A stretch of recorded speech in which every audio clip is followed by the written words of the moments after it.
Okay, dump the ice cubes in here. Okay. Whoops. Okay, now I would like you to fill that glass with ice cubes. Okay.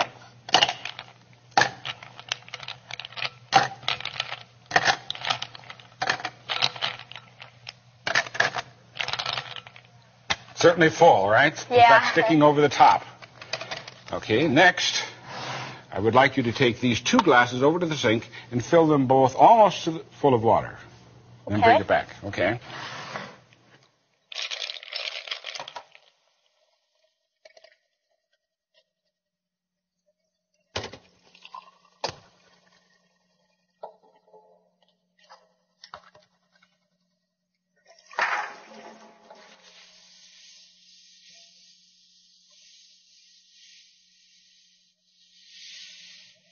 Okay.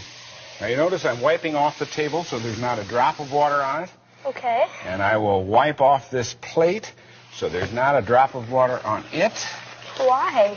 Well, you'll find out in just a moment, because I would like you now to use this long medicine dropper and take water from there and fill it, this glass, so that it's right to the very brim with water. Okay.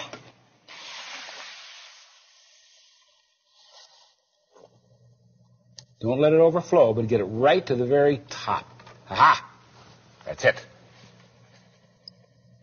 Okay. Move these out of the way. Wipe everything up so there's no water anyplace. Now my question is, as the ice melts, will the water overflow over the top of the glass? I think so. Why? Well, because you have the water, and the water is filled to the top, and then you have the ice also, and I think while the ice melts, it'll just overflow. Okay, that's one theory, and that's definitely a theory, right? Yeah. You know what a theory is. Well, there's another theory, which I would like to advance and see how you like that. As you know, ice expands when it freezes as compared to water. That's why ice floats, right? Yeah. Okay. So, therefore, as the ice condenses, in other words, goes back into water, it should take up less space. Therefore, the water level will drop. Okay, yeah, I see. That's theory 2. Yep. Now, there's the third theory. Obviously, the volume of the water is taking into consideration the ice that we've got in there. So as it melts, it's not going to change at all, because the volume has already got that ice floating in it. Okay, I see. That's the third theory. Which one are you going to take? Mine. My theory. The first one? Yeah. That it's going to overflow. Yeah. Okay, now that's why I wanted to wipe up everything so there's no water around any place. We're going to let it sit there very carefully and melt. It'll take about 2 hours. Can we be back in 2 hours? Sure. And I promise I won't touch it. Okay. Okay? Hi. Hi, Karen. Ah, you're right on time. 2 hours. You're very punctual. Are you usually? Most of the time. Okay.